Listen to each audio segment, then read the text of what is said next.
நேற்றைய தினம் குற்றப்புலனாய்வு திணைக்களத்தில் முன்னிலையான நாடாளுமன்ற உறுப்பினர் நாமல் ராஜபக்ச அங்கிருந்து வெளியேறியுள்ளார். நாமல் ராஜபக்சவின் பாட்டியான டெய்சியாச்சி பண தூய்மையாக்கல் தொடர்பில் சமீபத்தில் குற்றப்புலனாய்வு பிரிவில் முன்னிலையாகி வாக்குமூலம் வழங்கியதைத் தொடர்ந்து கைது செய்யப்பட்டு பின்னர் பிணையில் செல்ல அனுமதிக்கப்பட்டார். இந்த நிலையில் தனது பாட்டி டெய்சியாச்சி தொடர்பாக வாக்குமூலம் வழங்குவதற்காக தனக்கு அழைப்பு விடுக்கப்பட்டிருந்ததாக நாமல் ராஜபக்ச குறிப்பிட்டுள்ளார். அத்தோடு குற்றப்புலனாய்வு திணைக்களத்தில் முன்னிலையாகுவது என்பது தற்போது ஒரு பொதுவான நிகழ்வாகிவிட்டது எனவும் நாமல் ராஜபக்ச தெரிவித்துள்ளார். இதேவேளை நாடாளுமன்ற உறுப்பினர் நாமல் ராஜபக்சவின் சட்டத்தரணி தகமை தொடர்பில் விசாரணைகளை ஆரம்பித்துள்ளதாக குற்றப்புலனாய்வு திணைக்களம் கொழும்பு பிரதான நீதவான் நீதிமன்றில் கடந்த 3ஆம் தேதி அறிவித்துள்ளமை குறிப்பிடத்தக்கதாகும். අපිට කෙඳිරි ගන්න උත්සාහ කරන්න කියලා මෙරටේ ජනතාවට කෙඳිරි ගන්න තැනට නම් මෙරටේ ආර්ථිකය වටන්න එපා. ඒක කරුණාකරලා අපි ආණ්ඩුවෙන් ඉල්ලන්නේ. මැතිවරණ කාල සීමාව වුණත් අපිට එන්නේ කොහම අපි ඇවිල්ලා සහයෝගය දෙනවා. හැබැයි ඉතින් ඔබ මෙරටේ ජනතාවට වෙච්ච පොරොන්දු තියෙනවා. ඒක පොරොන්දු ඉෂ්ට කරා. ඔබතුමාට ආයෙමත් කැදවීමක් කරාද මේ සම්බන්ධව? තාම නැහැ. ගෙදර ලියුමාවම තමයි දන්නේ. ඒ නඩු කීයක් විතර තියෙද ඇත්තම?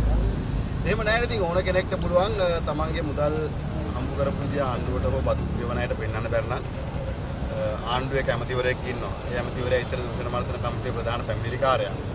ඒ කැමතිවරයා හරහා නාම රාජපක්ෂට විරුද්ධව අපි සාක්ෂියක් දෙන්නම් අපේ නඩුව බේරලා දෙන්න කියලා කිව්වම මම ඇවිල්ලා කට උත්තර දෙන්න ඕනේ. එයාගේ මුදල් වලට ප්‍රශ්නයක් වෙන්නේ නැහැ. ඒ හින්දා අද පුරුද්දක් විදියට හැමෝම කරන්නේ මොකද්ද? අපිට විරුද්ධව සාක්ෂියක් දීලා තමන්ගේ වැරදි හංග ගන්න. එහෙම පිරිසක් මේ රටේ ඉන්නවා. හැම දේශපාලන පක්ෂයක් එක්කම සම්බන්ධ වෙලා. අන්තිමට ඒ අය රජයේ සාක්ෂිකාරයෝ වෙනවා. අපි උසාවි ගාන එන්න ඕනේ. නැත්නම් කට උත්තර දෙන්න එන්න ඕනේ. ඉතින් සමහර ආණ්ඩු වල ඉන්න මැදියම්තුරුත් හිතනවා මේක තමයි ලේසිම ක්‍රමය රටේ ජනතාවගේ ප්‍රශ්න මගහර ගන්න. රටේ ජනතාවගේ ආර්ථික ප්‍රශ්නය දැන් රැකියා හිමි වෙනවා. දැන් ඇමරිකානු අලුතෙන් බදු ප්‍රතිපත්තියක් ඇමරිකාවේ අනුගමනය කරලා තිනවා. අපේ ආණ්ඩුව පුදියගෙන ඉඳලා. ඉන්දියන් නැගිට්ටා වගේ දැන් කමිටුවක් පත් කරලා ඇමරිකන් ජනාධිපතිවරයා එක්ක සාකච්ඡා කරන්න හදනවා. ඉතින් මේක මාස 2-3කට කලින් ඉඳන් පාර්ලිමේන්තුවේ සාකච්ඡා වුණා. හැබැයි ඒවට තීන්දුව ඒ වෙලාවේ ගත්තේ නැහැ. ඒ වෙලාවේ මොකද්ද කරේ? රාජපක්ෂල ගැන හොයනවා කිය හිටියා. නැත්නම් අපි අමතුරු මෙච්චර හිරේ දානවා අච්චර දානවා කියලා කිව්වා. ජනාධිපතිවරයාත් වේදිකාවේ නැගලා ඒ තින අභියෝග වලට මුහුණ දෙන ආකාරය ගැන කිව්වේ නැහැ. හැබැයි බන්ධනාගාරගත කරන ඒවා ජනාධිපතිවරයා කියනවා. ඉතින් ආණ්ඩුව පැහැදිලිවම සලස්මක් නැතුව උදේට නැගිටලා හවසට ආණ්ඩුව කරන්නේ කොහොමද කියලා කල්පනා කරලා අද අමාරු වටනට පස්සේ හිතනවා අපුව හිරිය දාලා අපුව මේවට ගෙනල්ලා ආණ්ඩුවට තමන්ගේ පාලනය අරන් යන්න පුළුවන් කියලා. එහෙම හිතනවා නම් ආණ්ඩුවට වැරදිලා. ඒ කියන්නේ ඔබතුමා කොච්චර කරත් සැලෙන්නේ නැහැ. හරි අමාරුයි අපුව කෙදිරි ගාවල්.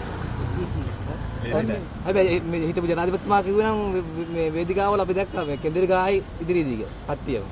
හරි. ඈ බලමු. තාම නැහැ. දැන් මේ කවුද කෙදිරි ගන්න කියලා දැන් මගේ කතාව කිය අධිකව ජනාධිපතිතුමා කතාව කියවුවම දැනගන්න පුළුවන්. දැන් මේක පරිගැනීමක් කියලාද හිතන්නේ? නෑ ඉතින් ආණ්ඩුව හිතනවා නම් මේක තමයි රාජපක්ෂවරුන්ට සාධාරණ ඉෂ්ට කරන්න පුළුවන් හොඳම ක්‍රමය කියලා මමත් හිතනවා මේක තමයි. මම මේක පරිගැනීමක් කියලා දකින්නේ නෑ. හැබැයි ඉතින් ජනතාවගේ මුදල් සහ රජයේ මුදල් සහ මේ නිලධාරීන්ගේ කාලය අපතේ යවීමක් කියලා නම් මම දකිනවා. මොකද ඕන කෙනෙක්ට ඇවිල්ලා කට උත්තරයක් දීලා අපේ නම කියලා තමන්ගේ වැරදි නිවැරදි කරගන්න පුළුවන්. අපි ඇවිල්ලා අපේ නිර්දෝෂිකාව ඔප්පු කරනවා. ඉතින් මම එදත් කිව්වා. මගේ තාත්තට මෙයා රටේ මේ රටට කරපු සේවය මේ ත්‍රස්තවාදය අවසන් කළ මේ රට හැදුවා. හැබැයි හොරා කියලා හංගුඩු ගැව්වා. ඒ හොරා කියන නාමය අයින් කරගන්න පුළුවන් අනුර කුමාර දිසානායක ජනාධිපතිතුමාගේ ආණ්ඩුවකින්ම තමයි. ඒක කරන්න නම් මට වැඩිපුර මෙතනට එන්න වෙනවා. ඉතින් මම එනවා. දැන් මට ප්‍රශ්නයක් නැහැ. හැබැයි ඉතින් අමතක කරන්න එපා මේ හැම එකීම වියදම් වෙන ජනතාවගේ බදු මුදල් කියන එකත් අමතක කරන්න එපා.